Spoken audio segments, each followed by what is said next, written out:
It is my immense pleasure to welcome the second speaker of today's section, Dr. Meghana Anisha, who will be dealing on the topic on classroom management. Hello. Yes, ma'am. After the introduction, you shall begin.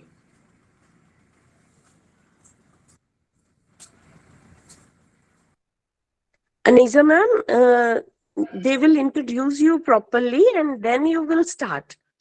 All the very best. Now it is my immense pleasure to welcome the second speaker of the today's session, Dr. Meghana Anisha, who will be dealing on the topic classroom management. She is graduated in health science education in 2004, Bachelor of Science in Nursing in 2006, Master of Public Administration in 2009, Master of Nursing in 2014, Doctor of Public Administration in 2015, and postdoctoral in Strategic Management and Leadership 2023. She is also a licensed in midwifery, licensed nurse, and licensed professional teacher in the Professional Regulation Commission in Philippines. At present, she is acting as graduate school dean at State University, Philippines. She is the current editor-in-chief of MSU Salud Graduate School District Journal. She is the author of Healthcare Ethics of Nurses. She has authored and published so many papers. On behalf of Cape Comorin Trust and organizers, I welcome you, ma'am. The platform is yours.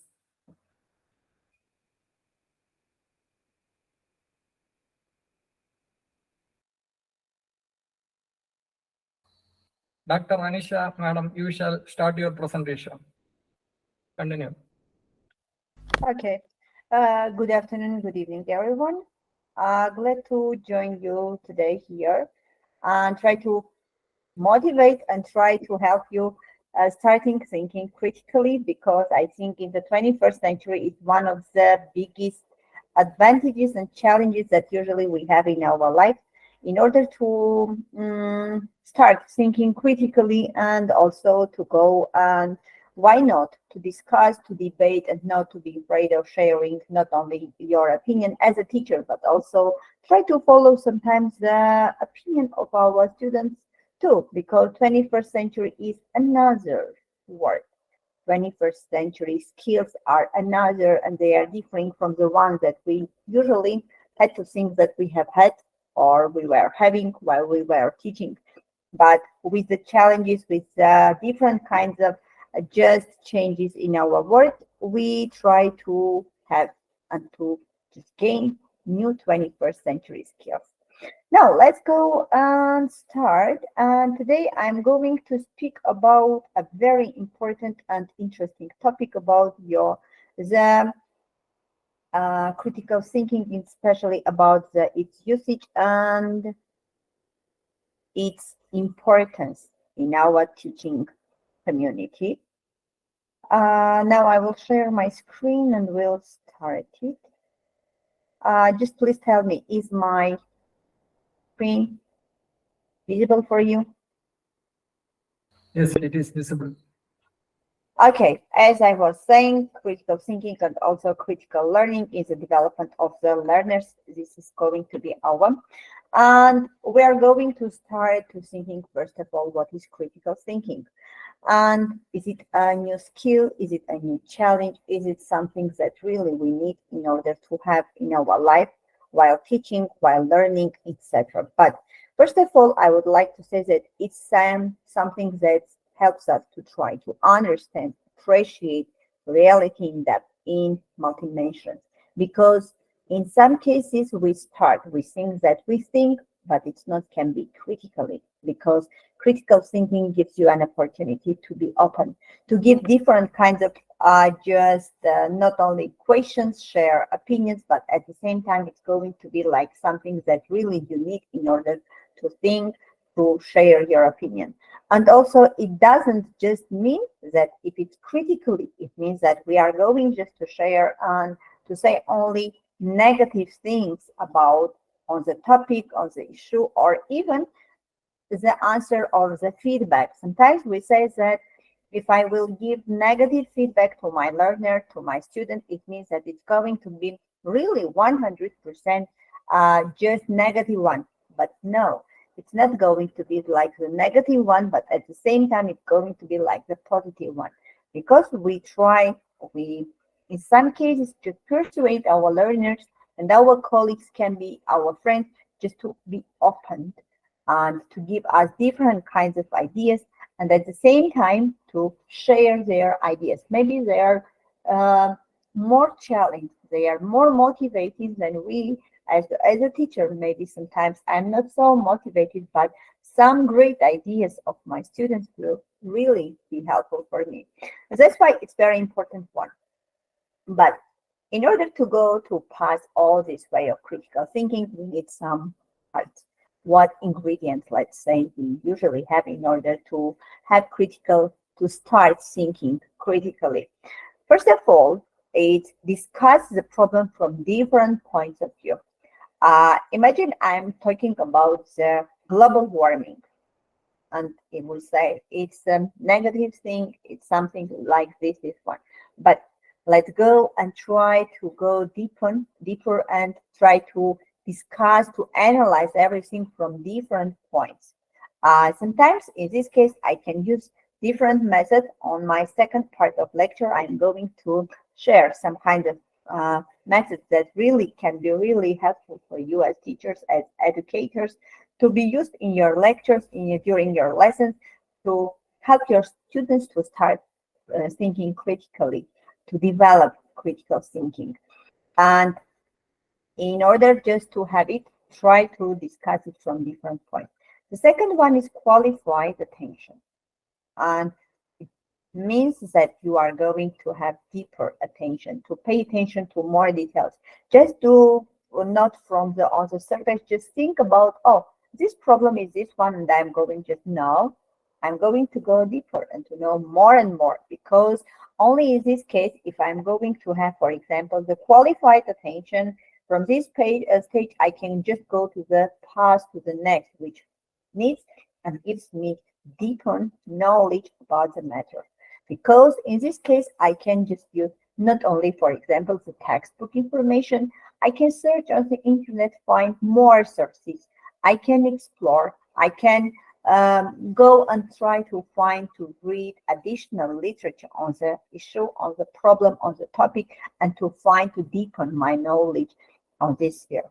And then if I have something maybe not clear for me, unclear for me, I'm going to ask questions to my friends in order to find more, to find the answers of the questions that really I need to know in order to just explore and to know many things on the topic and start thinking. Because when I have a lot of information, a lot of knowledge on this field, it will just help me to go to know more on the topic.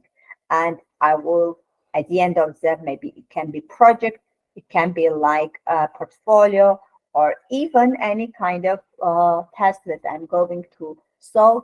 At the end, I will have no unclear questions, because I can ask, I can deepen my just knowledge on this field. And also listen to people who have different views. Because at the beginning, I was talking about that critical thinking, it doesn't mean like to give just only negative, just thinking or negative ideas or feedback or something, but it gives me an opportunity to think, to listen people. Maybe I agree, but my friend, my colleague doesn't agree. Or maybe I know this one, but my colleague gives me another bright idea on this topic, and I'm going really just to use this topic in order to get to know more on it.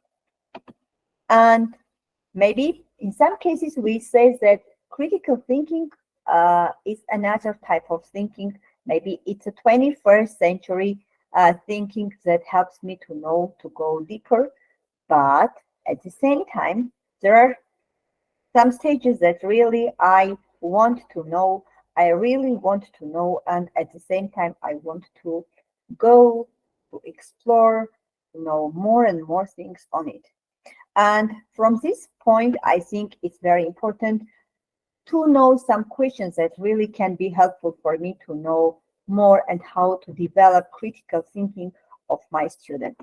The first one is, what is the problem? This is the first question that usually we ask our students in order to know more on the problem. What's the problem? Because critical thinking is a method, can be, a way can be, or something that forces us to go to know the problem and try to find the solution of this. The second point is going to be, what's the issue important? Why this problem is really important for us, and why do we want to solve this problem? What kind of results we are going to have at the end of it? This is the second question. The third one, is something important missing? Because I can know the task, I can know the problem, but I'm really going to know something to just go and to find something really important that is missing in this problem and to find it. The next one is, who talks about the issue? I can here have some opinions and something from my colleagues. I can have something from my students. I can have my own opinion, or maybe I will search on the internet, on the theoretical literature, find something on the issue and try to know who else talks about it. The next one is going to be, what are the problem sources? What are the sources that I can use? I can pay attention to them and try to know, to explore, and to know more things about the issue. And of course, what other ideas about the problem do we have? Is it going to be like as usual idea on the things that really I know, or I can share? I can take some ideas and I'm going to use them.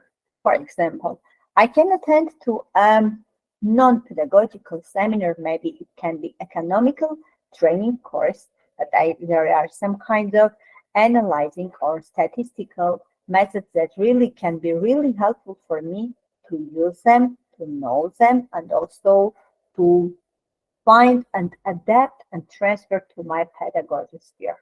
And from this one, I can use other ideas too. Now, we sometimes have different kinds of development paths that we have to pass, and there are different ways. The first one is ask. Just ask something about the problem, ask different questions in order to get like deeper knowledge on this field. Then explore. When I ask questions, I know that this problem really is a very urgent and modern one, and I'm going to explore it to find more additional information on it. Then I'm going to create. I know these sources, I know this knowledge, I know some kind of methods that can help me to solve the problem. And I'm going to create. It can be a module, it can be a project, it can be a portfolio, or even peer work, or maybe work about assignment, self-assessment, or something that I am going to create according for my asking and explore pages. Then I'm going to discuss. Maybe I have a great module, and I think this one is great one. There is no changes that I want to do, but I can share my module with my friends, colleagues, or even students, and try to have a discussion in order to find out the pros, the cons, maybe something that I'm going to change. And also think, I have created something, discussion, everything I have. I'm going just to observe and to make some conclusions on this topic and try to find some conclusions that really will be just tended to new, to observe, and why not to the development of critical thinking.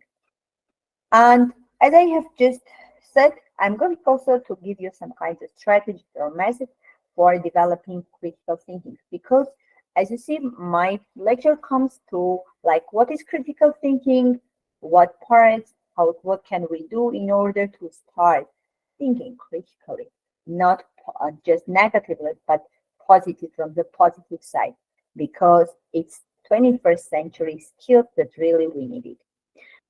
The first one is ask. It can be like a brainstorming.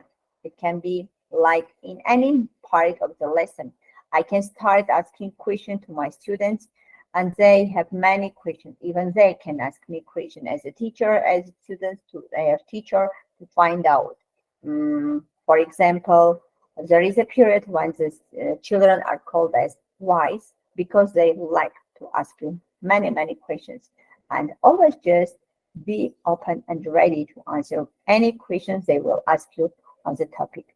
And the ones, for example, the students who ask more questions, they work more productively and more meaningful because they try to find out the answer, and they know they go already while asking deeper and deeper.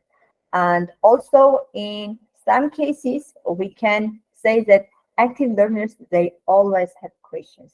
The ones, imagine you are a teacher of biology or chemistry or physics who do different kinds of experiments, and they really would ask you plenty of questions on the topic because it will help them to go deeper, to know more about any topics from this, for example, from our geometry or geography.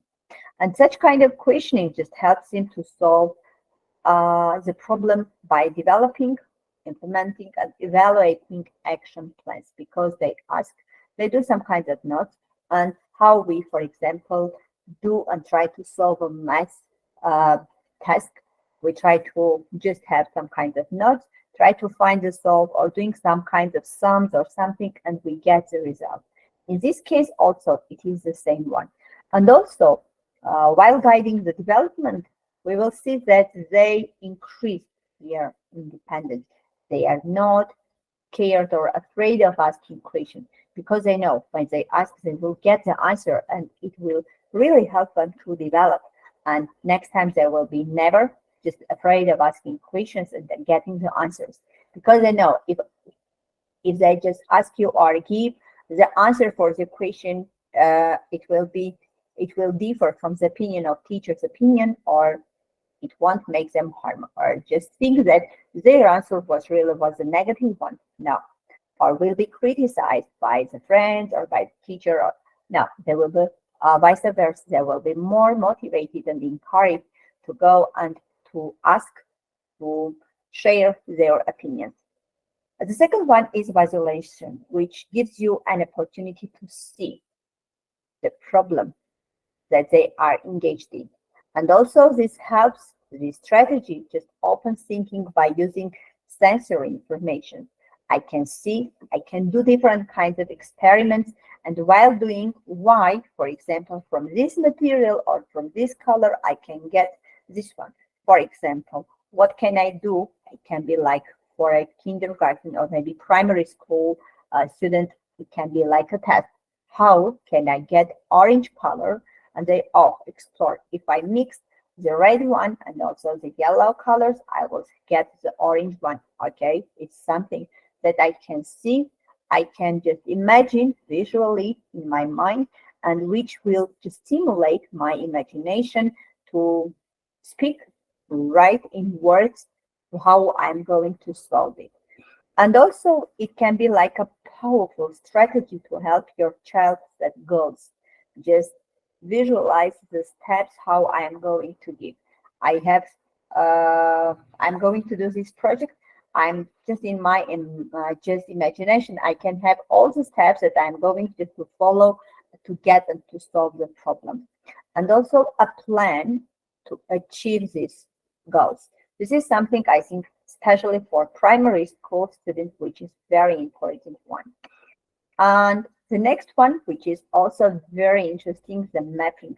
It's like the second or maybe another form of visualization, because it helps you to map, to imagine, to divide the task into small steps, And while solving the small step test, you will come and achieve your goal. It's something that can you visually, for example, take some kind of notes of your students, organize information. As I have told, I can do, for example, any experiment. At first, I can just make a plan how I'm going to do this experiment. The second one, for example, what materials do I need to do this experiment? What conditions do I need for this experiment? Who are the participants? I'm just going to map point by point all the steps that I'm going to do. Or if I'm going to analyze statistically, for example, and information that I have already explored, I'm also going to step by step go, I have this information, this one, and this one. I can just conclude them and try to get the whole just concluding information on it. And also it helps them retain, remember, and recall the information. I can remember. This is the first step. After this third step, I have to go to this one, and they visually just imagine the whole like a skeleton of the task that they are going to do. And while speaking, while expressing their ideas, they know what is the first step, what is the second, and they have the whole skeleton of the task that they are going to just to have to conduct to solve it. And also the child can write a word or draw something in a circle and starting. For example, many times I give my students, please draw a sun with 6 or 5 rays. I just ask them, please write, for example, I can ask them, write down one of the heroes' names is a circle of the sun, the name. Now we are going to just broaden, we are going to describe. For example, Robin Hood, who was brave, he was friendly, and they try to critically, as you see, we are going to discuss and to develop critical thinking, because one can say a negative word, but why? He has to explain it and try to share their opinions on this topic. And in this case, they can just connect the child with the task, having different views of points of view in this case, and try to share all of them. Then the next one is going to be fluency, originality, flexibility, and processing. In this case, students are able just to generate their ideas, combine the ideas, as I have shown, the method of sun is very working. At first, we are doing, or I can use the method of brainstorming from one word. For example, spring, what does it mean? Nature, green. Now, what is green? The first word, for example, color, or I don't know, blossoming. Then we have nature word. What is nature? For example, fresh air. After giving, I'm just going also to just combine and try to get one word that I have connected with spring.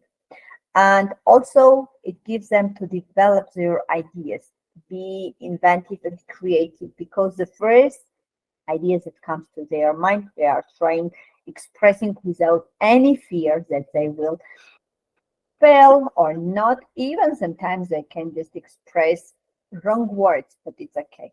And also it should be comfortable generating multiple ideas without prejudgment, because this process of suspending judgment is essential to brainstorming and maintaining an open mind. Because when I ask them the first ideas, give me the first idea, they just without thinking the first word that comes to their minds, they just to express it aloud, not just in silence in order to just feel no. Maybe it's not the word connected to the spring, for example, according to my example, but they can, or I can write down even these ideas, and then when we are just generating and then we are just combining them, we will get something that is common. They have something in common together. And also it opens students' thinking to have plenty of possibilities, different kinds of conclusions, solutions, and it can give them each of the ways that they are expressing it can be like a unique one, for example. The next method is analogy.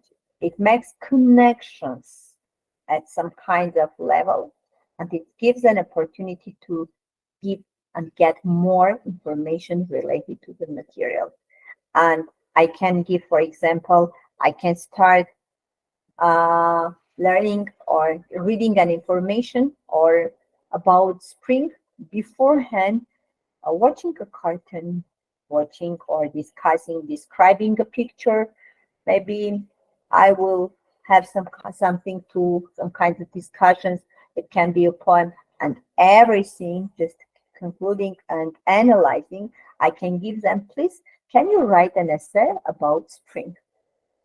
And just using their previous information, their skills, and everything that they have in their mind from previous month, they are going to give me more and more just opportunities to have and to discuss this one. And also it provides a framework for generating creative ideas. I can see that this cartoon is related to this one is, and making like an analogy, I will see that really I have rich information about on this topic, and according to this one, I can give some analogies and just go on to have an essay and stimulate my imagination.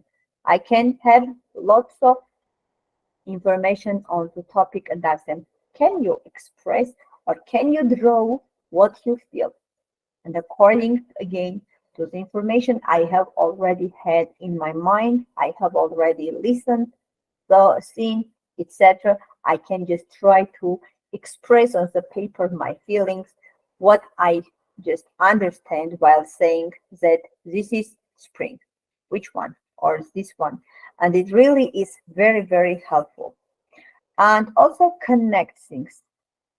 As I have told, critical thinking gives me an opportunity to go to know more on the topic, and it really gives me an opportunity to see even the things that the student has expressed that are not concerning to the topic I am just exploring at this moment, but I can find some kind of maybe far connections or relations between them, or to think, for example, this and this idea of the student, how they can be connected. And surely you will find it. Next method is encapsulation. Encapsulation is another method that helps you to develop your critical thinking because it gives you an opportunity to express your ideas in a concise, precise form. And also, it's not just a summary and involves more arrangement of the main idea because I have different kinds of opinions, but I try to choose and to have the ones that are really important ones. And it helps me to get more information, to synthesize them, and to understand the essence of the idea. What are the main, what are the secondary, like subordinated, just material or ideas related to this topic. And while communicating, we can share, we can change with our ideas. Even at first, I was thinking on this topic, this one, but after the discussion, maybe I'm going to change my opinion and not thinking that, for example, this one is really not good one, or even I can just make a little changes, or in some cases, I can just say, no, I'm not going to do any kind of changes because I'm sure that I'm just right. And this will help me just to go, to find, to discuss, to share, and to come to a general conclusion, maybe changed or without any changes. Another one is also decisions and results, because it provides a framework in which students can evaluate different decisions and possible outcomes. I can give them an experiment to do, and before doing, they search, find some kind of information, and try to find possible solutions or how they can do this experiment, or after doing what are their conclusions on the topic, or after the experiment, what are their expectations. And also understanding the cause and effect helps them just to recognize the importance that outcomes are the ones that they are going to just get at the end of it before taking a course of action, like a diagnostic one that I'm diagnosing what I'm going to get, what kind of outcomes. Is it important? Are they going to be important one? And then compare them. And examining the outcomes gives them an opportunity to consider, like they can be short-term and long-term consequences in their decision-making process. I can just compare, try to do some kind of experiments, try to think of diagnose the possible outcomes that I'm going, and then decide maybe is it worse or not worse to have it. And this is the ones that I just compare my decisions, result, and according to the possible result that I imagine have in my mind, I can make my final decision on the matter. The next one is plus minus, interesting, PMI, which gives, first of all, encourages the students to think about multiple possibilities and explore the pros and cons, ideas or activities. Because I can think this is good one, this is not. Oh, this point, I don't know, is it plus or minus, pros and cons? And it's interesting. I'm interested in it, that I'm going just to explore this question in order to find out is it good one or bad one for me. And also develop the habit of looking beyond the polarities, yes or no, false or true, my answer or your answer. Maybe my answer is like a plus one, your answer is minus. We are going to compare to find out something. Is there something that can be combined, be just one answer or not? And also develops independent thinkers who consider the range of ideas, possibilities, and see the beyond the obvious. Because in this case, while analyzing and comparing, I give the students an opportunity to have more ideas on this. And while not according to it, I will find maybe the relationship between them. And the interesting can also include different kinds of questions. It works well, for example, when we discuss books, especially the heroes or heroine. We try to have discussion, or events, family trips, musical instrument, any field that you can just have in order viewing, like what pros it has, what cons it. As I have taught critical thinking's ingredient, one of the points was to discuss, to observe the matter from different points. And this is a very good just example method for it. The next one is opinion.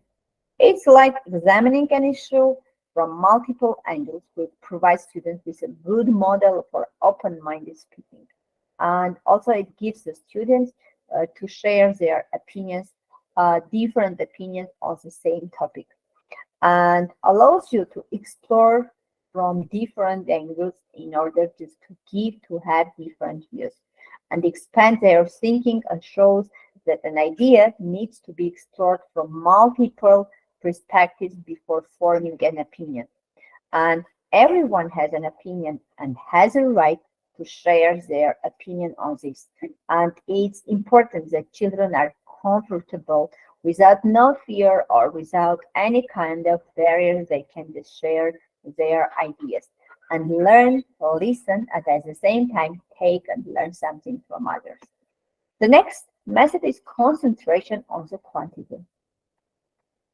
This method is not only gives you just to develop, but also like some kind of to develop concentration of attention. Each participant, for example, is given a piece of paper with 30 blank circles, pencil, and 3 minutes. The challenge is to fill in as many circles as possible. It's quantity, not quality. And I can draw here any idea concerning to the topic. If my topic, for example, is spring, I can just in each circle, I can even write even draw, even idea, work, anything that I just the first ideas that come, and at the end I am just counting how many ideas, it doesn't matter in pictures or in words, I have had on this topic in a short time. And your goal is just to complete as many as you can, because it will show you that you start thinking about the issue from the different points of view, and it gives you really an opportunity to go to explore, to know more and more, and be just very, very in a hurry, just very quick doing these activities. As you see, it concentration and at the same time gives you just to think quickly, what can you do, how can you express on this topic at the same time. And one of the methods that really gives really good results, story in 6 words, when sometimes teachers can just struggle to create creative thinking exercises for students, I can give just extraordinary or 6-word story. And I think, for example, I can give such kind of essay. I am a rose. If I wear a rose, or if I wear, I don't know, if I wear, for example, an alien, or something like critical or extraordinary, but just topics for the students to share, to speak, to know more, and try to just, if I were, for example, an alien, what should I do? And I'm starting thinking, and you will see that you have only 6 words to complete the work. As there are different kind of, and you will see in our general, in word or wide literature, we had such kind of examples when people, and one of them is, as you see, I have brought an example, Hemingway's famous for sale children's shoes never worn. As you see, this is the shortest story that ever created in the world, and it's possible. Be sure to give such kind of exercises to your students and watch what creative blossoms you will see at the end of it, because in this case, you see that your students really are very just motivated, challenged, and at the same time inspired to do, to create, to share, not just thinking that critical thinking is a negative thing. No, as I said, we just think that critical thinking in some cases is negative, but I tried, according to the psychology of critical thinking, to show, to discuss, to represent you some information and also methods and strategies from another point of view, as a positive thing and challenge for our development of our students. I hope that the whole method and strategies that I have been representing here will be really helpful for you and will motivate you to go ahead and to try to be really the one who is always motivating your students. Thank you very much.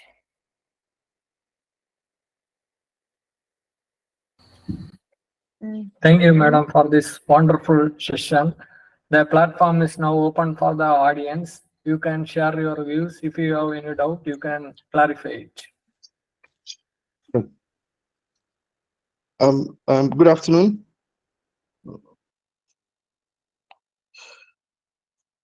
Good afternoon, Dr. Alisa. My name is Ibrahim. Yes, my name is Ibrahim Haruna. Thank you for your awesome presentation. I have learned a lot. I mean, information that I have to pay a lot of money. I mean, a lot of money to achieve it. You've given it for me at a good price. My first question is, in your presentation, you said active listeners always ask questions, right? Good. Assuming you are in a class teaching students, how can a student actualize active listening skills practically, taking into consideration, 1, the interest in the subject, 2, the number of students in class? Thank you. Okay, I think developing listening skills is important. Yet, as you have mentioned, the topic is also very important. For example, to have, but you can plan. You can plan your lesson, including different points of view, and making your presentation or the strategy or the method. Uh, it comes from you. What kind of choice you have done in order to plan your lesson. Um, I had many opportunities and chances teaching in different countries. When I analyze, I have even classes, for example, when I haven't know their language, and but I have to teach them English language. And it was from the first side, it's too difficult when you don't know your student is beginner and you don't know his language, but you have to teach him English. But trying to plan my lessons with presentations, like two basic ones, I try to make the topic really interesting, and using different kinds of games or strategies, I can make just not only just to teach, but also to make some kinds of fun and games in order to teach the topic. From this point of view, I think if you really just have good plan, it will just help you to just motivate your students and engage. And the second one, according to the numbers, uh, I have different kinds of classes, and even I have classes where there are 35 to 40 students, but I have to teach. And I try to get engaged all the students. Maybe the student will just express one word or do only one activity, or even can do like mapping doing or helping me. Even in this case, any passive student can be engaged in your session, in your lesson, and become active. And doing different kinds of group work, peer work, it gives you really good chances to have in one group active and passive one. And if you just divide the roles rightly, for example, I can give the hardest or something that really needs activeness to my passive student, and the one who is active is going to be like, for example, his helper. It also helps them just to work together, to have a teamwork, and to make them also from passive one to active one. And if the topic is interesting for them, really 100%, they will be more active. Because sometimes we in classes, for example, I have students who are very good at technology, and if I try to have something, or sometimes like with mistake, and oh, sorry, who can help me? I can't just, for example, turn on this one, and the passive one who is too interested in technology, oh, I'm very good at technology, I can help you. And I use this source in order to make them engaged in the lesson. Use different kinds of strategies, methods. Really think of like you are someone who is going to have really very extraordinary lesson from this point of view, and it will really help you. Any topic, any method you can join, adapt to your lesson, and really you will succeed at the end of it. Awesome. Awesome answer. And giving me practical examples. I'm very happy. It shows you are very experienced with what you do. My last question, probably, if no other pops up. In your presentation, you highlighted on mind mapping as one of the critical thinking methods to help students in class learn, right? Yes. Yes. And you said mind mapping is a visual note-taking method, right? Mm-hmm. Good. So this is a scenario. Assuming there are 3 types of learners in your class. Assuming without admitting, there are 3 types of learners in your class. Now, namely audio learners, audio-visual learners, and visual learners. Now, back to mind mapping. Practically, how can mind mapping be an advantage for an audio learner? Yes, it can Thank you. be a really effective one. For example, I can give or read a story, a short story, and ask my students to make a map of the story. Or we can listen to an audio or watch a cartoon or maybe a short passage or episode from the film. And then I will tell my students, please create your mind map according to the story you have heard. If I use, for example, a cartoon or an episode from the film, it will be for all the types of learners because they listen, they can see, and I can divide to different groups of my students. If in one group I have visual learners or kinesthetic or just audio, just learners, it really will help them because the one, do you remember this picture or this in this episode the hero was, for example, was wearing these clothes. Now we are going to draw it. Or the one, oh, do you remember? Not I'm going to draw the hero, but I can just add some kind of small cloud and write down some words, making animation drawing. As you see, I have just used different types of learners in one task. Thank you. Thank you. Awesome answers and practical example given to me. Thank you. The last one.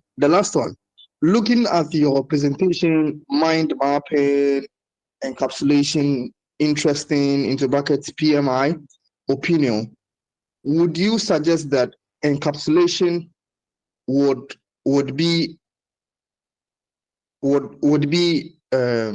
let's say opinion, interesting, and mind mapping would be a subset to encapsulation? Would you suggest that? Yes. Would you Why suggest not? that? Yes. Why not? I can just, as I have to in one lesson, you can use different kind of strategies. For example, I can start from the mind mapping, just giving like a brainstorming, just trying to engage my students into the topic. And then after teaching or giving them, for example, clear information on the topic, I can go to encapsulation and try to just conclude, to summarize the whole information that I have already had. Because in these cases, it will help me from the coming, just from how you just climb up the mountain. At first, it's very easy, yes, but as you go, it's going. And according, for example, to the Bloom's taxonomy, from the primary stages, you just try to understand, to share, to give. And why do you go into the upper levels? It gives you just to have to critically think, to develop, to share, to do some kind of assessment, and why not to come to conclude to a global, let's say if it can be global or something, to a solution that really need, to an outcome that really we expect. And while using different strategies, we can just make a relationship between them, and it really will be just, let's say, the key of your success in this case. Success of Awesome. your lesson. Awesome. Thank you. You are very, very good at what you do. God bless you. Thank you. Thank you. Is there any question for Dr. Alisa, madam?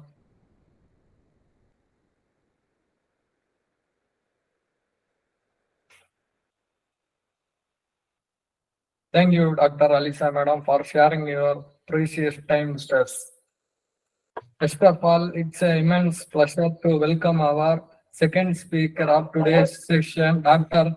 Meghna Anisha, who will be dealing on the topic classroom management. She is a graduated in health science education in 2004, Bachelor of Science in Nursing in 2006, Master of Public Administration in 2009, Master of Nursing in 2014, Doctor of Public Administration in 2015, and postdoctoral in Strategic Management and Leadership 2023.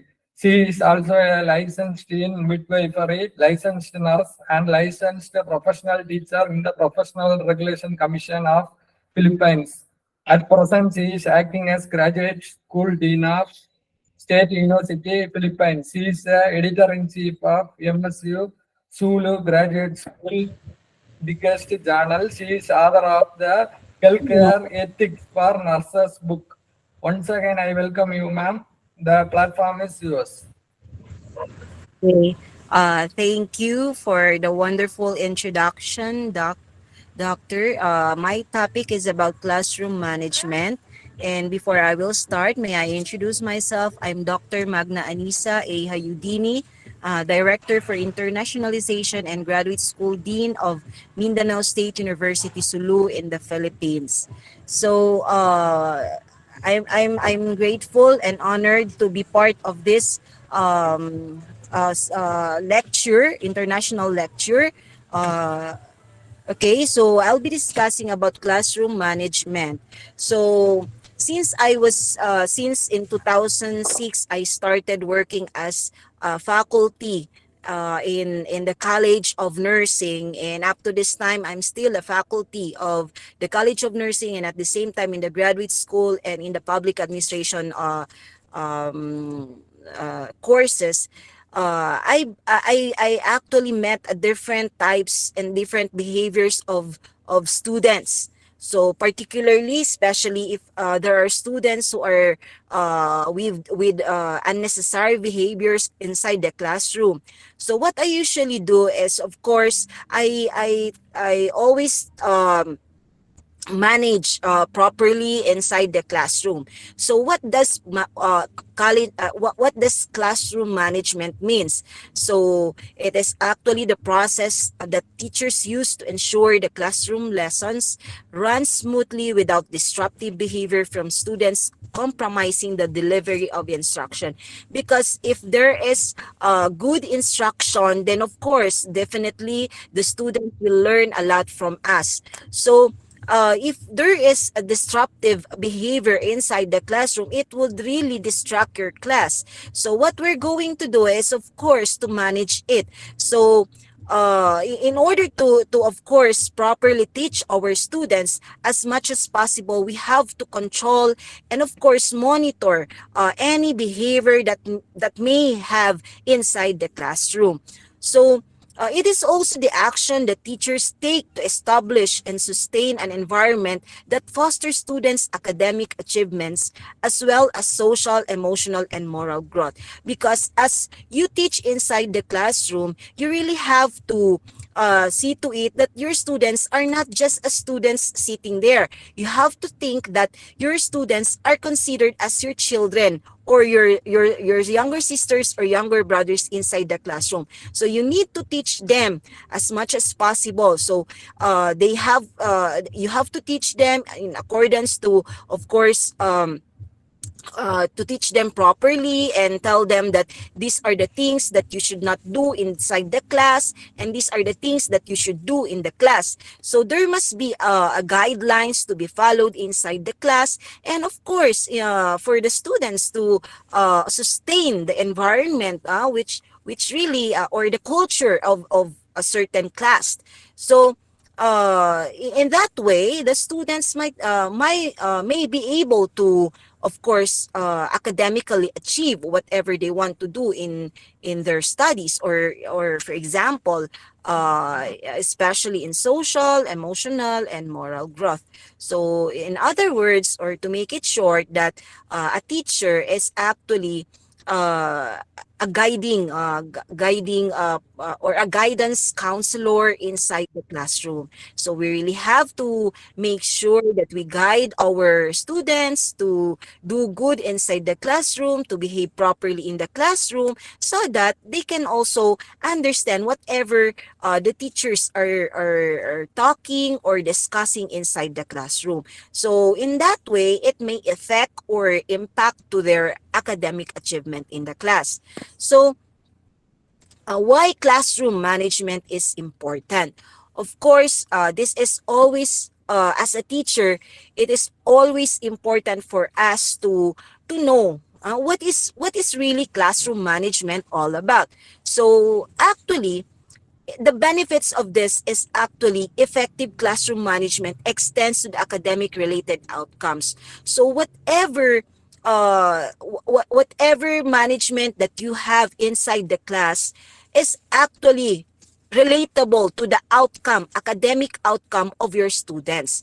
So they are saying that whatever performance of your students may reflect you as the teacher.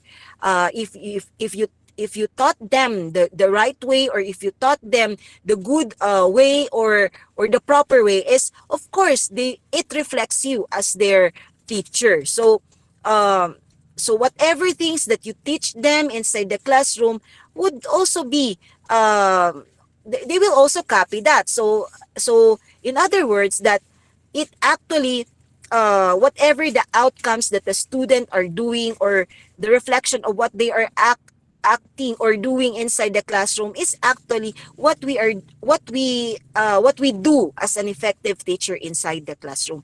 So include of course, it is very important to really decrease the disruptive behaviors as much as possible.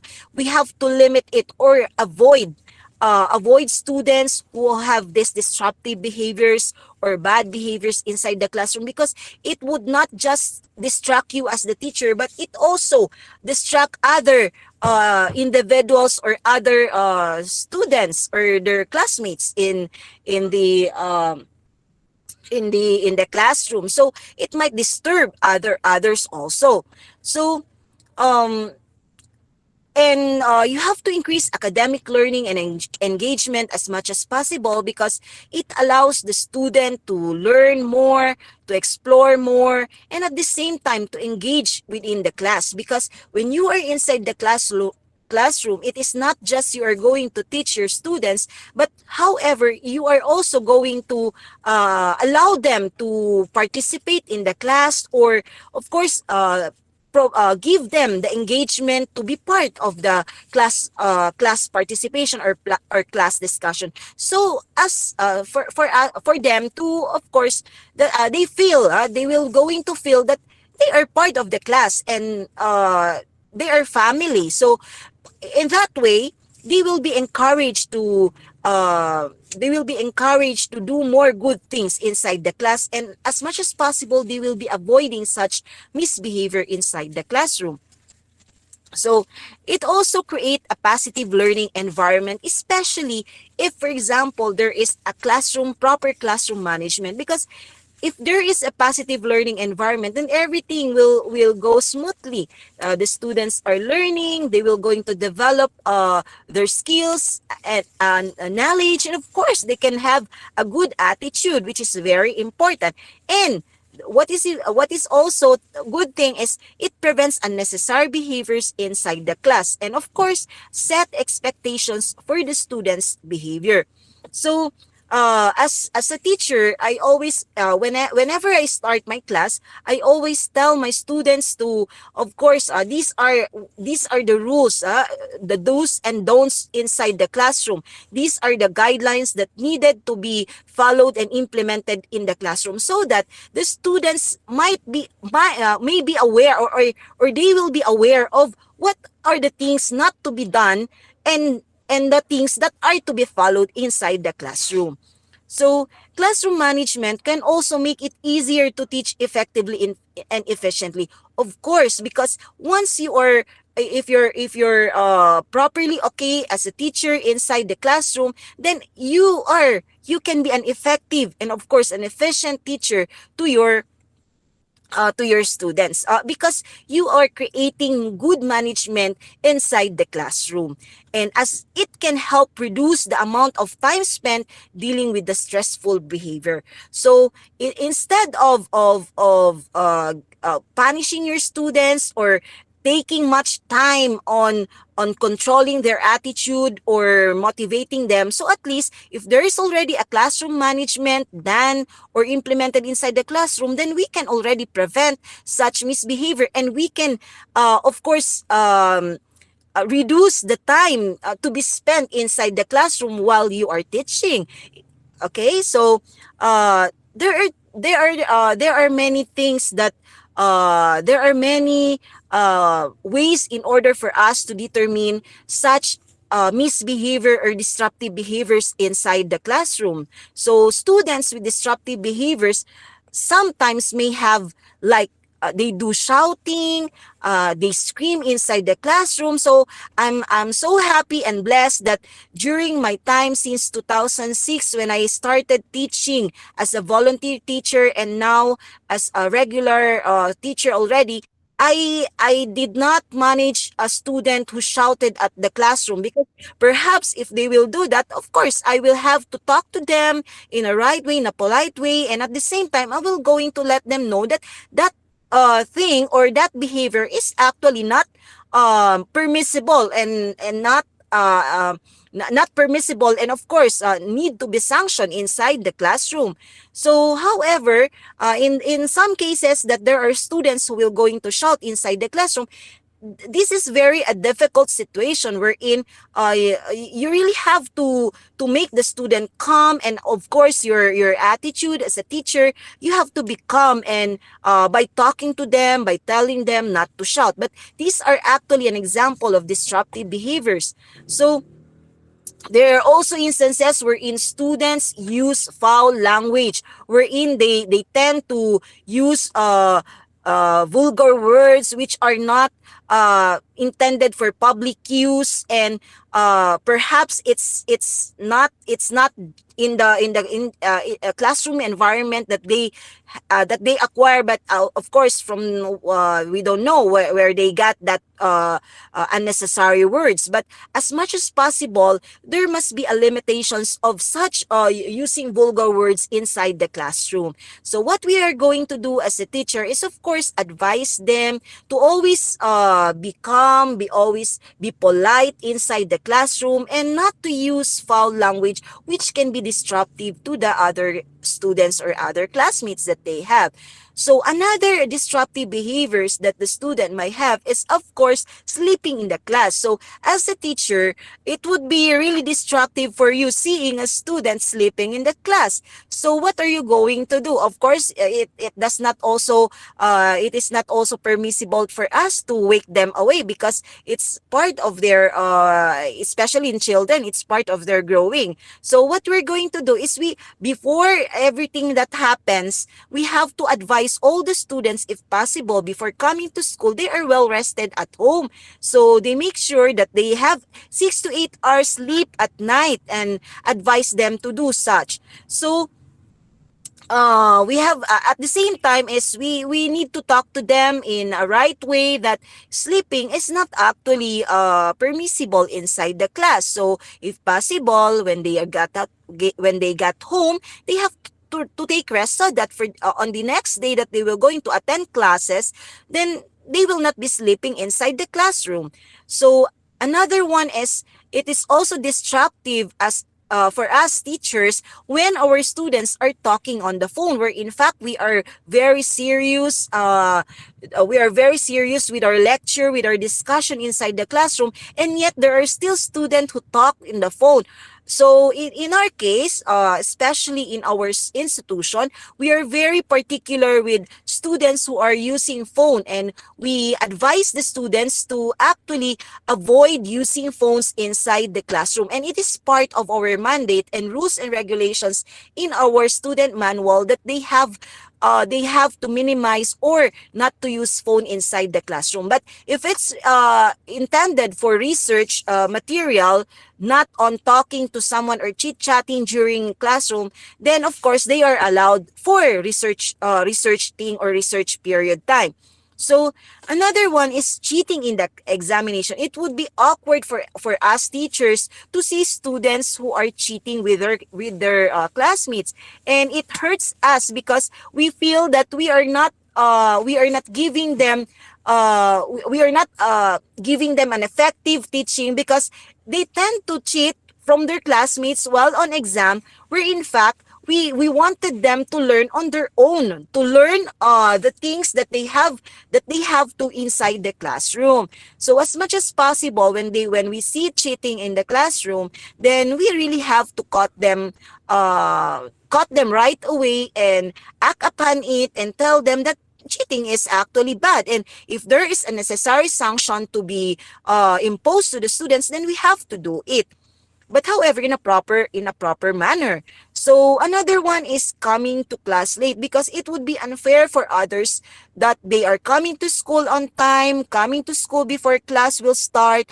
Then there are some students who will just going to come to class, then they are late 30 minutes to 1 hour, which is also unfair for us teachers. We find time and considering that we have also a lot of things doing at home, doing of course paperworks, and yet we come to school on time, and our students are not doing that kind of attitude. They come to class late, so it would really be hurting for us as a teacher, seeing students doing such behavior. So what we're going to do is again talk to them and approach them and tell them that that is not a good manner or a good behavior. So what we're going to do again is we have to talk them. But however, if they will do it again and again, then they have to really face a sanction or punishment if there is really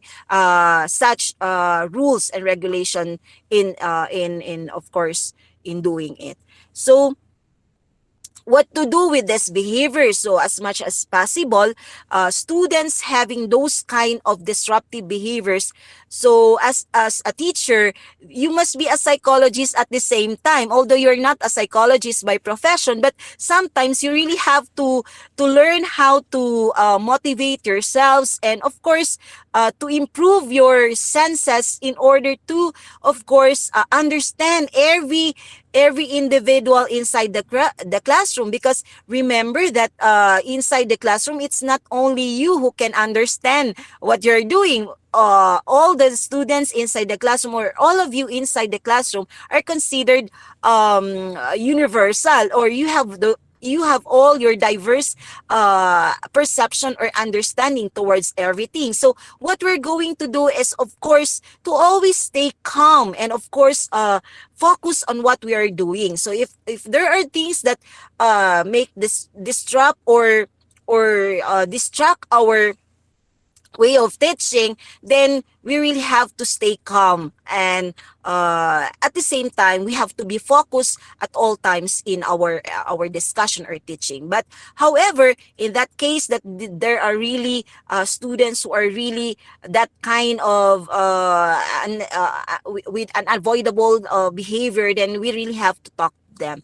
So another is avoid confrontation.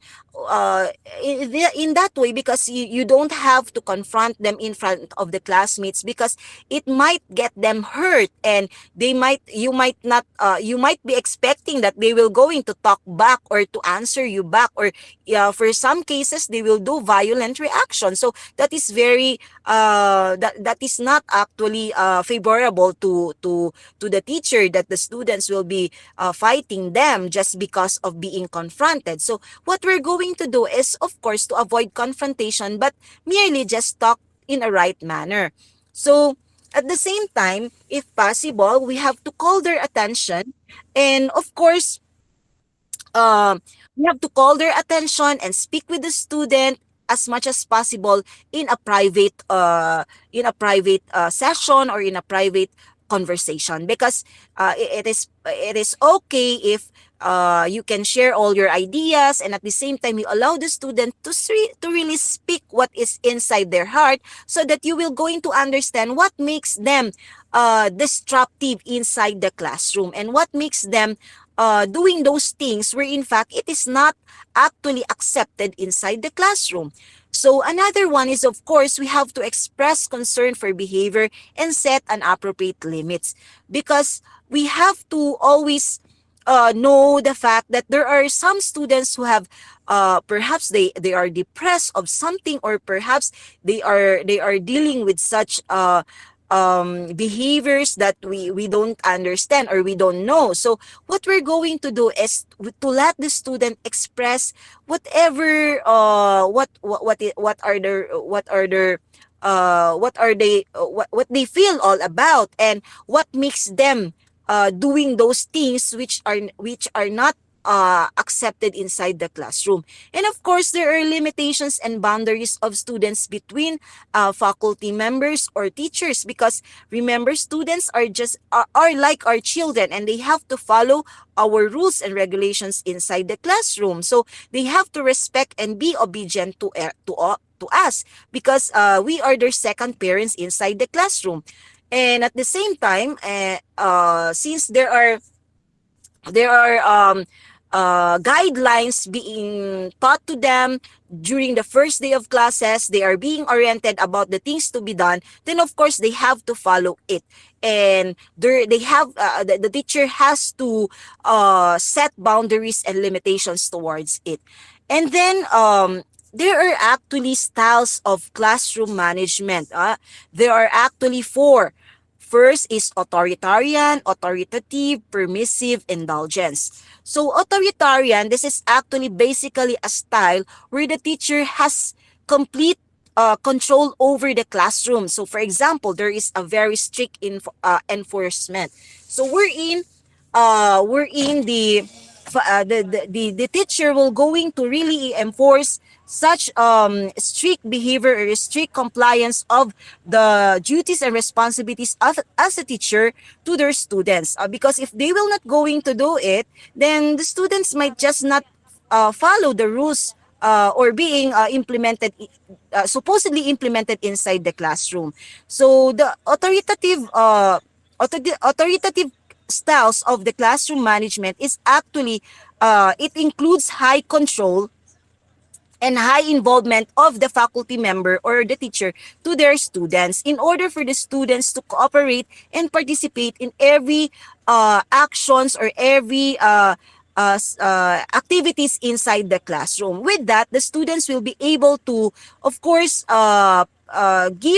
express their feelings or express everything that they know, and they can be part of they feel that they can be part of the classroom or of the class discussion or class discussion or activities. So this means that the teachers with an authoritative style value discipline and order, which also valuing student connections and learning more about their lives, hobbies, or interests. What is good about authoritative way of dealing with the students is actually giving them the free will to participate in the class, but however imposing such rules and regulations. There are still limitations on that.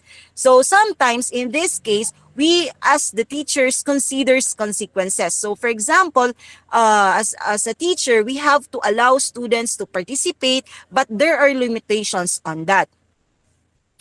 And another one is permissive. In permissive, that there is actually there are both low levels of control as well as student involvement. So in this case, the students are pretty much left to themselves to do as they please. Sometimes this primarily arises due to the lack of structure and planning from the teachers and the school management, which is very the students are actually doing what they want to do. Like for example, they want to watch TV on their own, but of course as a teacher, they are allowing their students to, of course, do what they want to do in the classroom, but sometimes the limitations are actually impeded. So what is bad about it is the students are just going to do their parts, where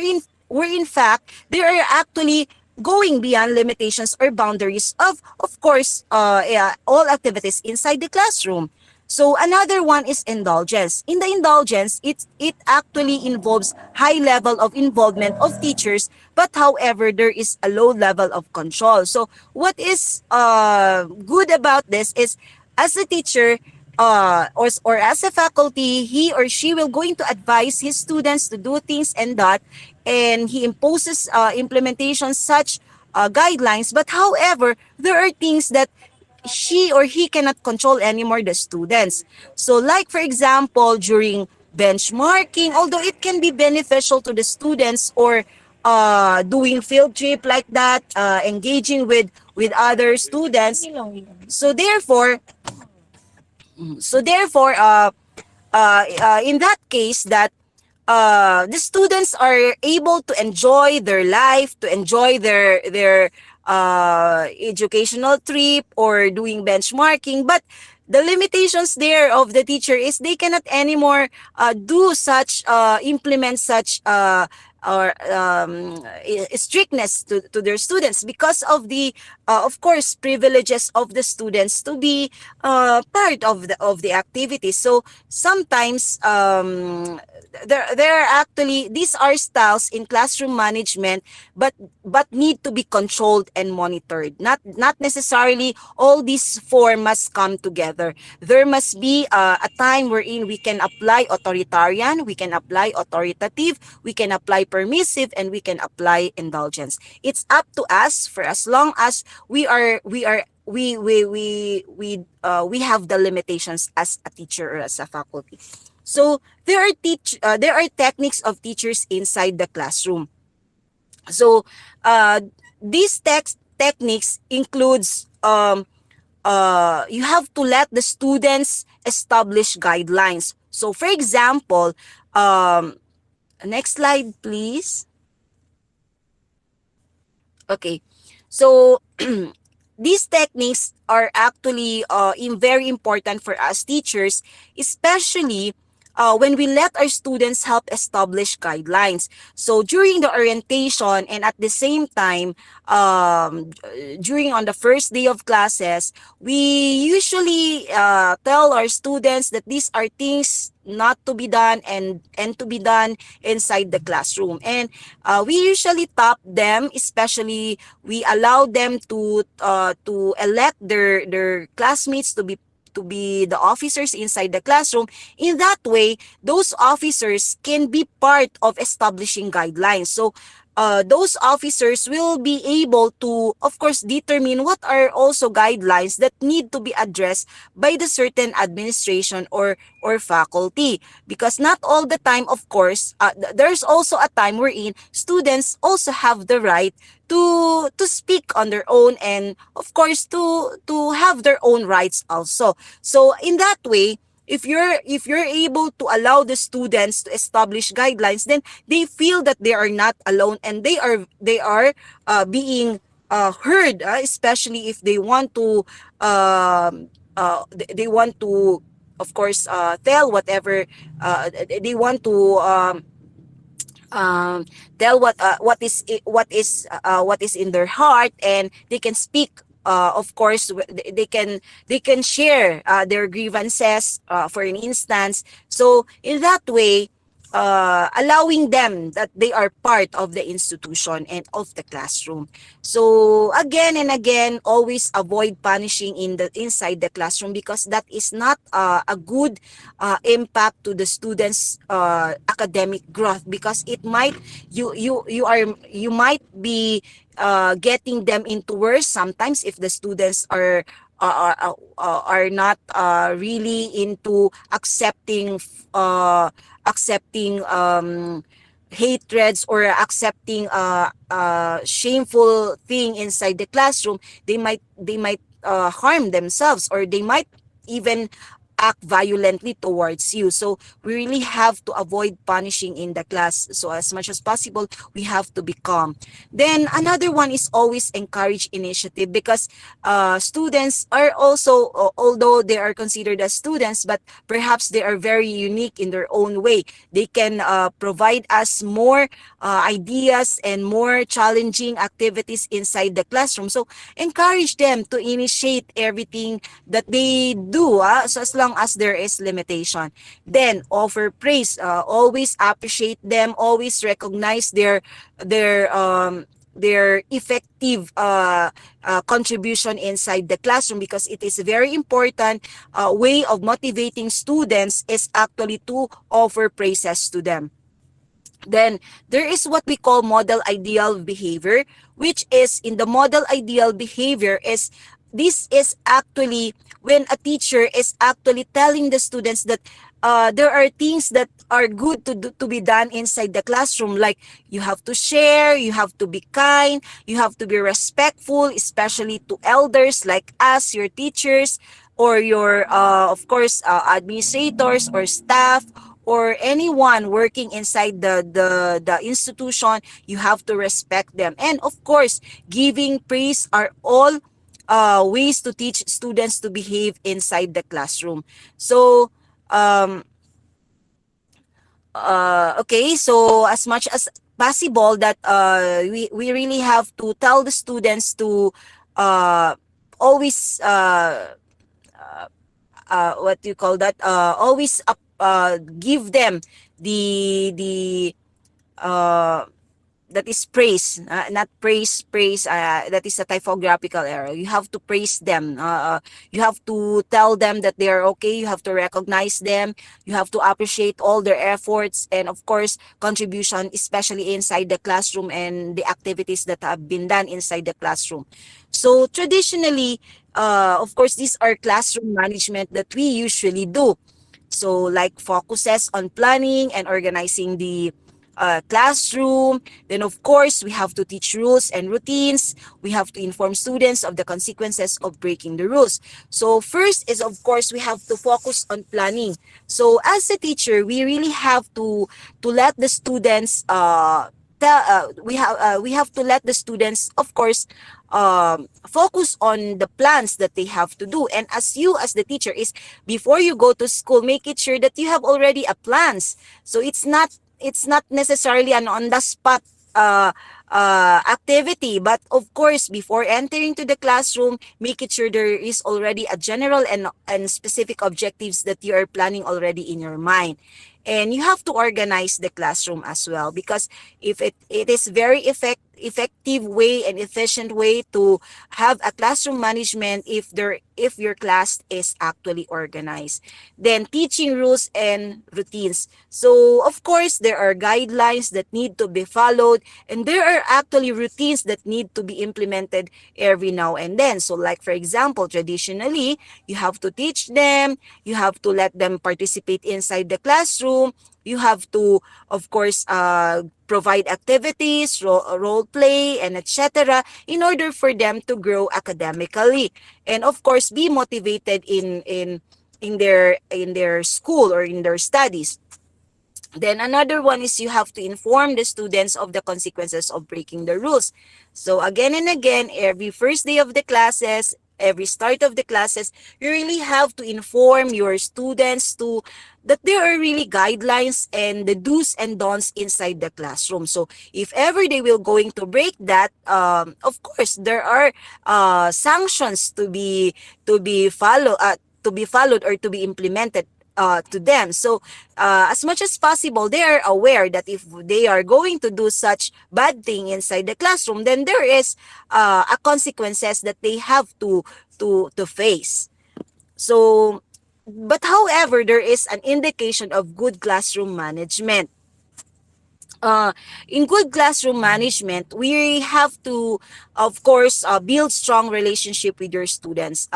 It is always think that your students are your family members, especially you are going to consider them as your children, because whatever things that you're teaching them is actually be part of their growth and being mature inside the classroom, and it can be part of their future. So as much as possible, we as teachers, we have to teach them the right way, teach them all the good thing that can be useful in their future. And at the same time, we have to build a strong relationship with our students so that the student can establish trust on us. So we have to encourage them to take part in their own learning and sharing a little of yourself. So there are times wherein it's a common actually denomination of a faculty members or a teacher inside the classroom. Sometimes they give stories about their life, but actually they are motivating and inspiring their students. As me as a teacher, I always do that inside the classroom, but not necessarily all the time I have to talk about it because it's too personal. But I always going to give some slight little information about myself, how I accomplished like this and like that, how I achieved this and that thing. So in order for them to be motivated and inspired inside the classroom, and of course for their future reference as well. We always remember that a classroom culture that is good for student is also good for teacher. Of course, as a teacher, it is very favorable for us to teach inside the classroom if the classroom culture is calm, the classroom culture has no conflicts and organized, so it would be easy for us to teach inside the classroom, because again, it will limit it will not spend a lot of time just to give waste time to control them, to reprimand or to talk to remind them all time and time again. So as much as possible, if the classroom culture is already good, then it is also good for the teacher, because we can already express that we are in that if we are already in that effective and efficient teacher. So why teachers need classroom management? Of course, remember that teachers actually need to have a classroom management, because it is very important for us teachers to really have a good management, especially inside the classroom, because it establishes and sustains an orderly environment for our students. Because again, if your class is actually unorganized and destructive, is actually you are not okay in teaching. You are disturbed, you cannot teach well, because you are thinking a lot of things inside the classroom. So that's very important, is you have to establish and sustain an order environment for our students, and of course for us teachers. Then you have to create opportunities for meaningful academic learning and foster social and emotional growth, because remember, the future of our students relies on us. So we really have to see to it that the students are really growing academically, and at the same time they have to foster social and emotional growth. So there are times wherein students are introvert, but at the same time, during the time when they are already socializing with their classmates and of course with their teachers, then it enables them to, of course, allow them to share what are their thoughts all about, and it allows them to grow academically and be matured in learning a lot of things. So at the same time, the classroom management needed by the teachers, because it may reduce negative behaviors and increases the amount of time actually devoted to the lesson. So it will lessen or avoid stressful things inside the classroom. Because remember, I'm also a nurse by profession, so healthy speaking, it's actually when we talk about health, it's very dangerous to our health, especially if we are stressed inside the classroom. It add to our of course blood pressure to increase, because of such negative behaviors being uh, expressed or happening inside the classroom. So as much as possible, we really have to avoid negative behavior. So this is what the teachers need inside the classroom, is of course to reduce negative behavior and increase the time of teaching, rather than of providing reminders over and over again to the students of not to do things bad inside the classroom. So there are components of classroom management. So these components include develop effective working relationship with your students, because if you are working with your students, you are allowing them to share and participate inside the classroom. They can actually initiate academic sharing, and of course they can that is the time wherein they can express their wisdom and intelligence and can share inside the classroom. So it allows them also to establish trust and of course confidence to themselves, that they can be that they are part of the classroom, and they feel that they are also part of the family. So remember also to train your students on how to learn, on how learning takes place in your classroom, because it is not just when you are going to learn inside the classroom. Aside from listening to your instructors or to your faculty or to your teacher, is of course to make it sure that learning inside the classroom is actually takes place.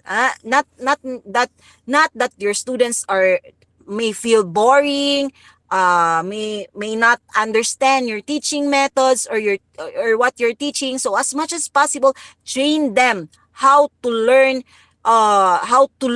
especially inside the classroom.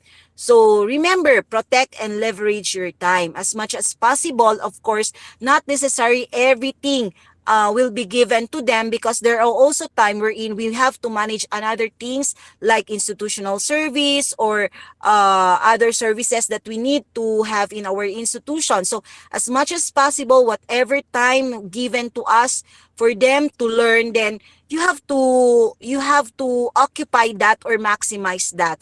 Then after the time given to us by teaching them is, of course, we if they want to approach us anytime during the time of course consultation time, then they can consult you privately if they want.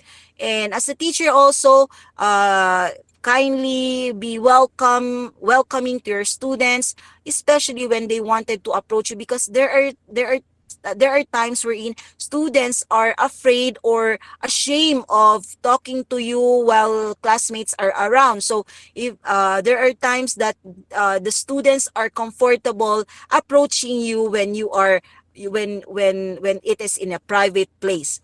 So another thing is always anticipate your students' behavior in a well-written lesson plan. So again, before you step inside your classroom, you have to always plan everything.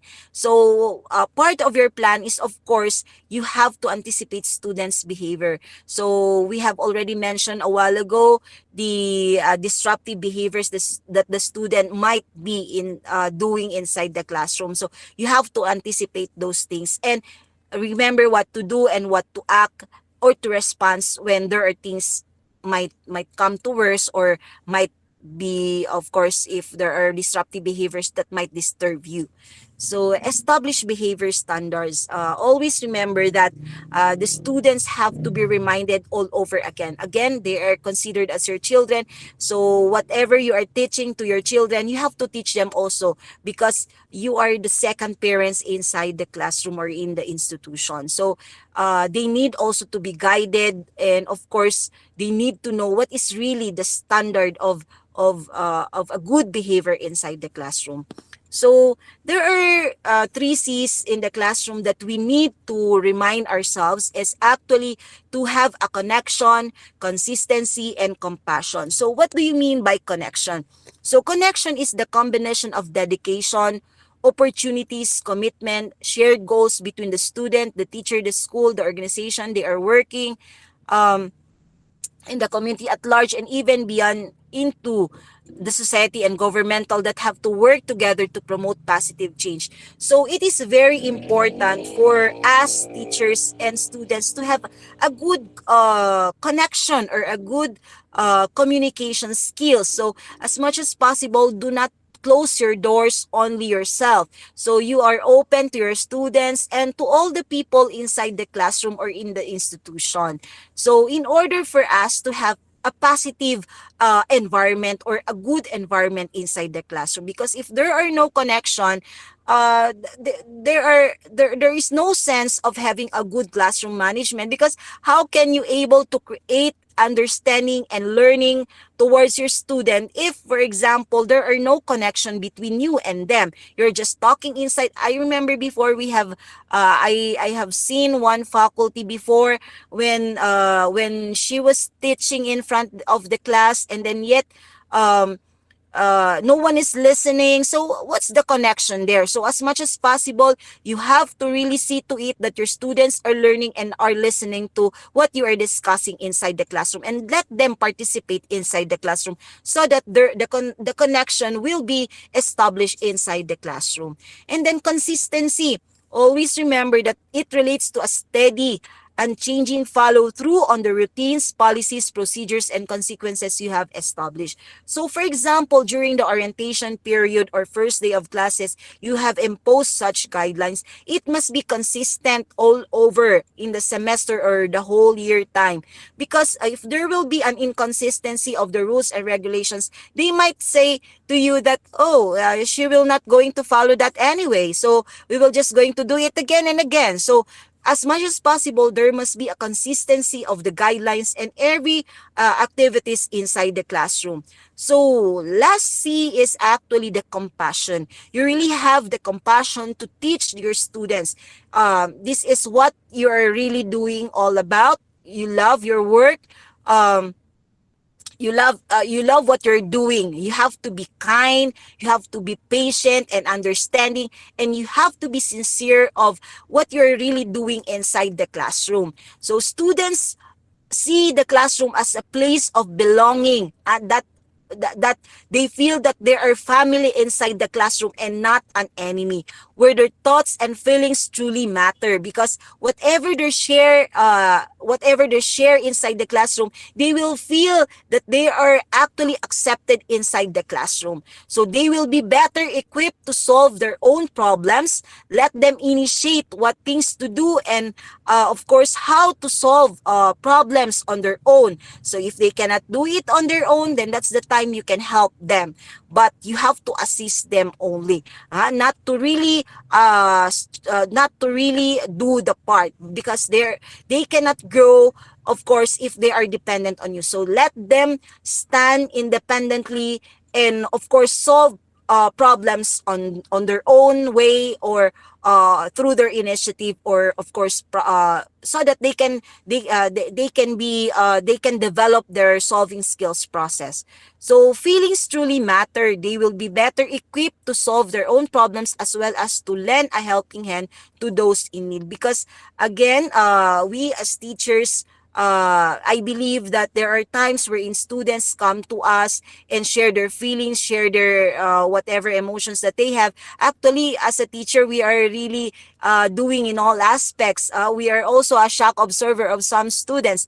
I have a lot of students who always come to my office and tell me all the personal things that they do. I just listen and I give advice if possible. But if there are times wherein that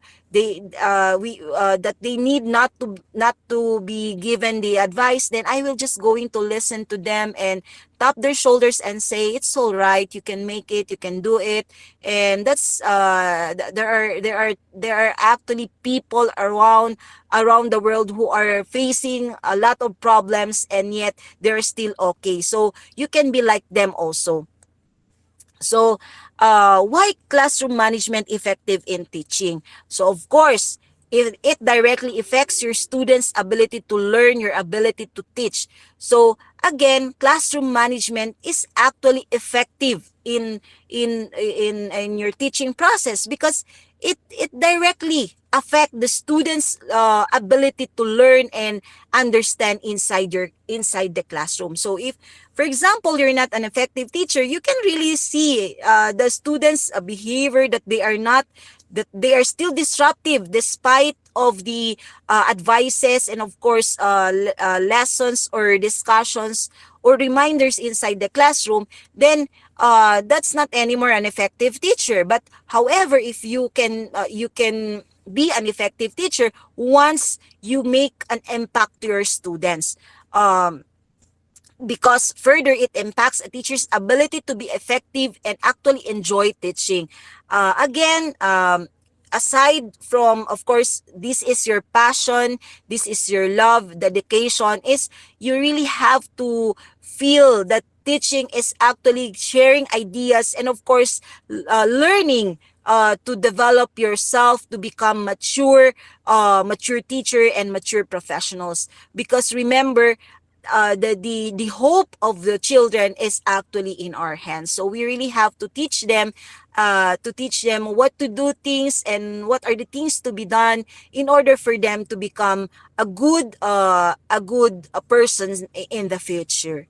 So most importantly, a well-managed classroom highly impacts students' academic success. Of course, again, as I was explaining earlier, that if there is a good management inside the classroom, then everything will always be okay. We always reflect as excellent inside the classroom, and it will not burden you as a teacher having a difficult students inside the classroom. So there are learning in classroom management. So in learning in classroom management, that an action that instructor takes to create and maintain a learning environment that is conducive to successful instruction is actually anything that we do inside the classroom that can be conducive to the learning of the students is actually part of course learning of the students. So as much as possible, these actions include decisions about structure, about the organization, and the course activities that support students. So for example, curriculum, you really have to tell them what to do, and these are part of the curriculum. Provide them the course outline so that the students have the guide of what they are going to do in a semester or in a year, and they can actually avoid such disruptive behaviors or misconduct inside the classroom. So, the discipline inside the classroom. Discipline is very important inside the classroom because this procedure is actually help the students to become matured and to become professional on their own. So discipline deals with how students to behave. So from the beginning, students should know behavior is acceptable and unacceptable. So discipline is actually putting students to be part of the organization, and of course if you are imposing discipline to your students, they will not they will avoid doing such misbehavior inside the classroom. So as a teacher, you really have to discipline your students, and of course implement disciplinary actions inside the classroom if necessary. So there are behavior management ideas inside the classroom. So these are some behavioral management that we need to do inside the classroom, like create a class identity. So always remember that when you enter the class, you know whom you are teaching. So for example, you are teaching to children. So what approach are you going to do? Or you're teaching in a college level. So you have to do what approach. You have to determine what approach that you can apply inside the classroom. So while you are actually determining what are the things that they have to do inside the classroom, and at least you can identify them, and you know how to throw lectures or discussions inside the classroom. So another one is, of course, you have to build relationship, because if there is a good interpersonal relationship, or you are establishing rapport inside the classroom, then of course everything will run smoothly. The students will, of course, establish their trust to you, and they feel confident and competent as a student inside your classroom.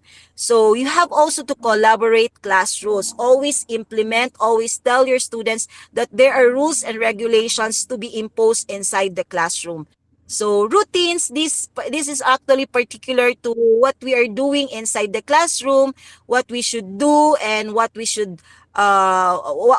do, and what will be done in every activity, or what activities that might be done inside the classroom. So again, it is also important for you as a teacher to provide rewards or recognition, or even just a little appreciation to your students if they do things right, or they achieve academically. So you really have to tell them what to do, and of course provide them such rewards. Again, just a simple appreciation or telling them or praising them is actually a motivation and an inspiring to them.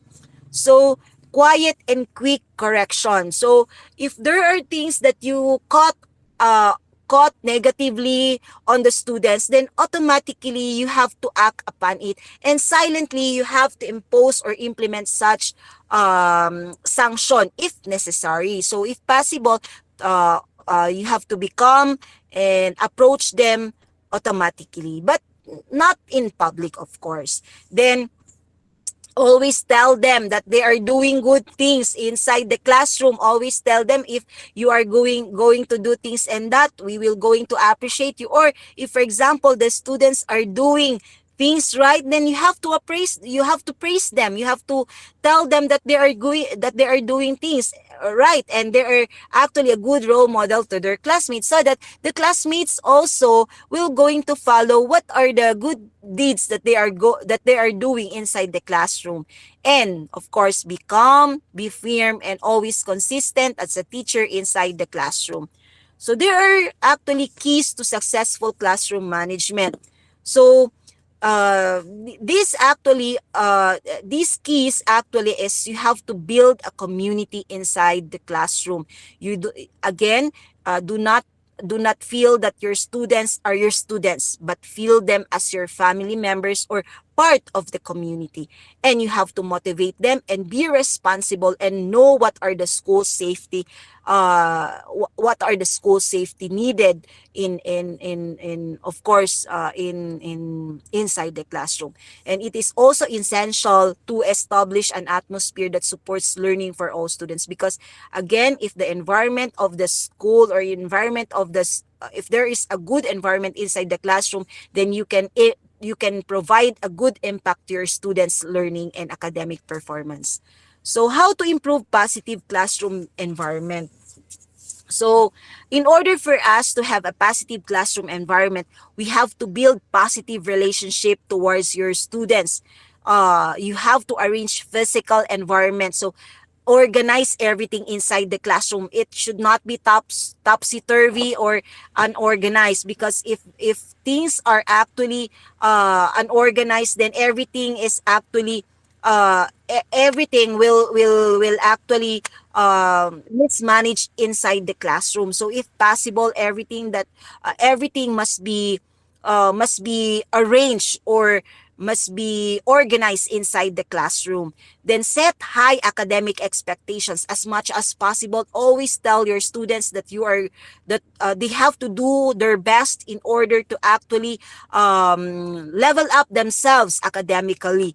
And of course, provide positive reinforcement. Always tell them, always motivate them, always inspire them to do things, to understand, to learn more, to value studies in their lives, because this is an important gift for them in the future. Because if they have the good education, they can finish their college, they can finish their studies, then they can land to a good work, or to they can have a better future. They can have a beautiful future. And also be open to feedback. There are times wherein students evaluate us. There are really policies, especially on us. We have the teaching efficiency rating, wherein students are allowed to participate in giving feedback or comments or evaluating as teachers, for us to develop more and of course be professional teachers in the next of course activities. And at the same time, as a teacher, sometimes you don't know you don't know if you're really doing the right thing. Perhaps you're already doing you are already doing such thing that are not accepted. So as much as possible, it is also better for us to be reminded by our students that we are already doing such thing that is not actually accepted, that is not actually acceptable. So if possible, we have to be open to all the feedback. But of course, we have to accept whatever things that they are commenting. But however, we have to we just have to be a good teacher at all times.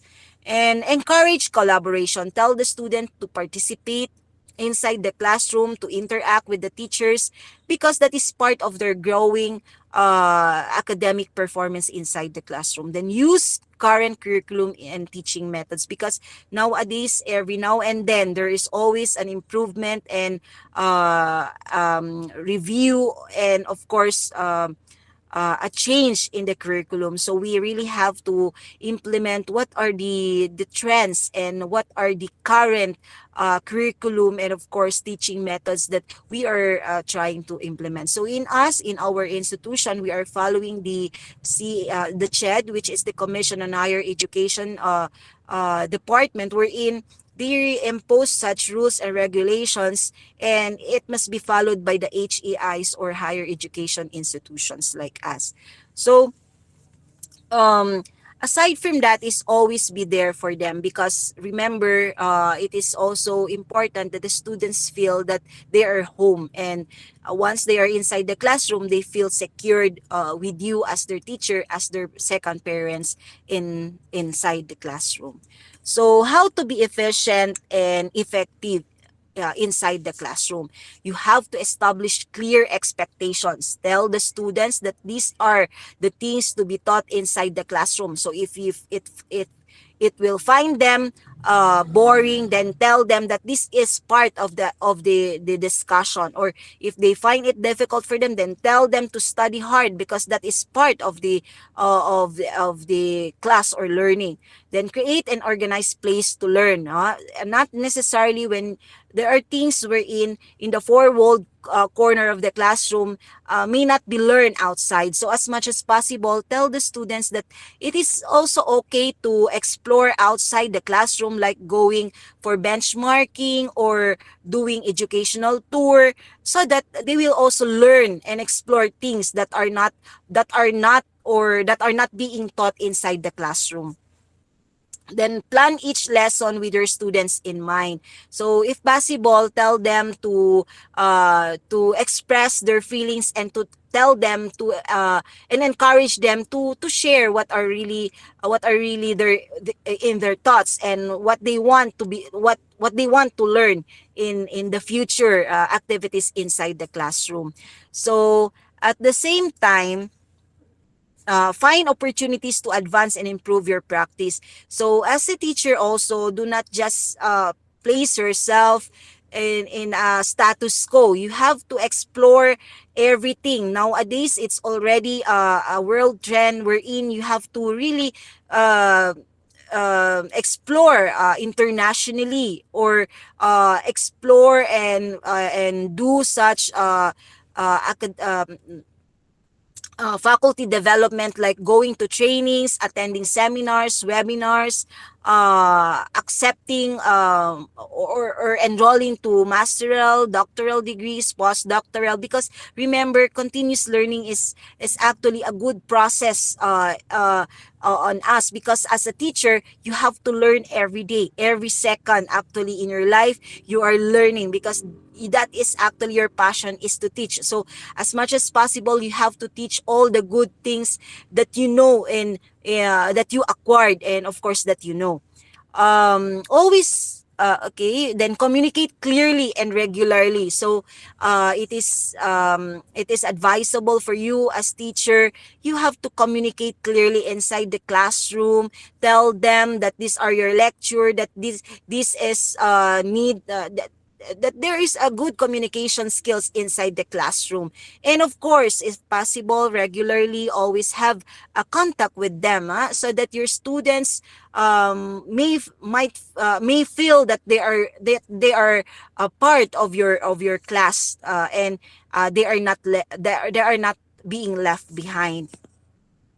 So there are pillars of outstanding classroom management. So first is, of course, establish rapport and building relationship. Always have a good interrelationship with your students, so that your students will feel the trust that they wanted from their teachers. Create a positive learning environment. Again, everything must be organized inside the classroom. Then provide engaging instruction, like let them participate if possible inside the classroom, or any activities inside the classroom. Let them participate and be part of that. then you have to promote student engagement as much as possible. You tell the students that we have the activities and then you have to participate with that activity. So in our institution, it is very we are really into our students. We help our students build their skills, talents, and of course knowledge. So we have some we do competitions like academic competitions, sports competition, and cultural competitions, wherein the students are able to express their talents, and of course they will be able to develop their academic performance. At the same time, we have to have a clear and concise behavior policy. Again, we have to explain to them that these are the things to do and not to do inside the classroom. Then establish classroom routines and procedures. Again, what are the things to be done inside the classroom? Then you have to explain to them and always implement them. Be consistent to what you're really doing inside the classroom and what to be done in the classroom. Then implementing effective discipline. So as of course, as a teacher, the authority is always yours. So you have to really impose disciplinary actions if necessary. So if possible, you have to really have the limitations towards your students. How to motivate your students to learn? Of course, you have to become a role model for your student interest. As much as possible, you have to really act as a good teacher and as effective teacher as possible. Then get to know your students, call their names, always check their attendance, always if they want to share their feelings and of course what they think about the activities, then let them, so that you will going to get to know your students. Then use an examples freely. So you always have to give instances or situational activities wherein they can actually incorporate what they are feeling and what they experience from outside. Then of course they will going to incorporate that inside the classroom. Use a variety of student active teaching activities. There must be an interactive between the students and the teachers, especially in teaching and learning process. Then set realistic performance goals. So as much as possible, you tell the students, okay, if you can do it, then there must be an award or prize to be given to you. So place appropriate emphasis on testing and grading. So if possible, you have to be really careful with providing them grades, because there are times wherein I don't know if it happening in other people, but as much as possible we have to avoid seeing or just looking at the ceiling and then just writing the grade of the students, where in fact we don't know what is really happening behind. So if possible, we have to really be honest on what we are doing and really have to provide the grades to the students that are really commendable for them. So get them involved, and of course draw connection to the real life situation, wherein as I've mentioned earlier, that whatever they experience, if they want to share it in the classroom, so as long as there is limitation, then they can, so that they will feel that they are comfortable inside the classroom. Then you have to create a positive learning environment, because a positive learning environment create a strong sense of togetherness and unity, which is very important, because once you are united, then your mind is actually fixed or organized inside the classroom, and you are not distracted of the negative things that will going to happen. And an example of this is by greeting them, be courteous to them, or acknowledges those students who are demonstrating elements of good teaching and learning policy. Then of course provide positive affirmation, and of course appreciate them, appreciate their worth, recognize their worth.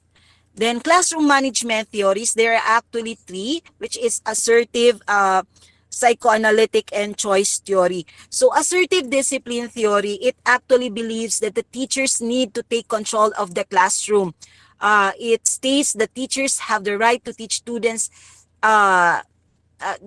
that students have the right to learn. So the teachers have the right to teach, of course, and likewise the students have the right to learn. So that is the reason why we are inside the classroom. So that is an an example of an assertive theory wherein the teacher will going to provide lectures, provide knowledge to the students, and the students are going to acquire those knowledge being taught inside the classroom.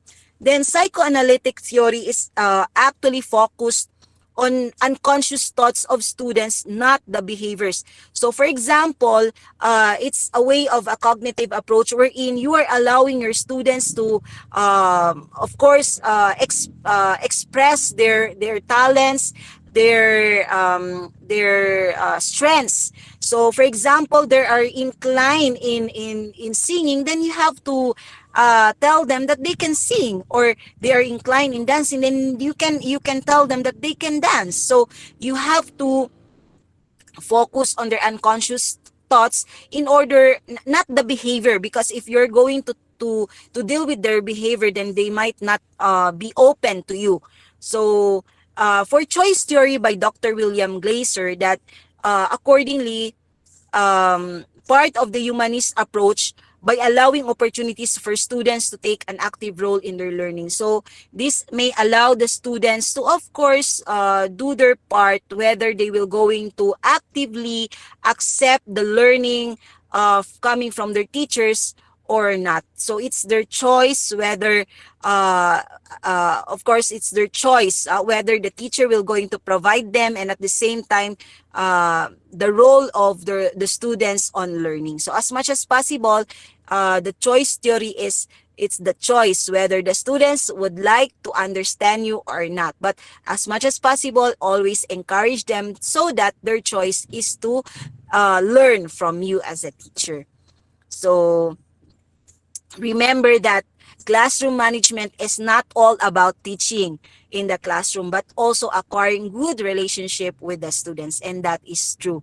It is not just providing the students the learnings, the teachings, but remember, we need to acquire relationship with our students, because it is very important for us to establish rapport, because it will help them grow inside the classroom and be matured, and of course develop their academic performance. With that, thank you very much for listening, and God bless to all. Thank you very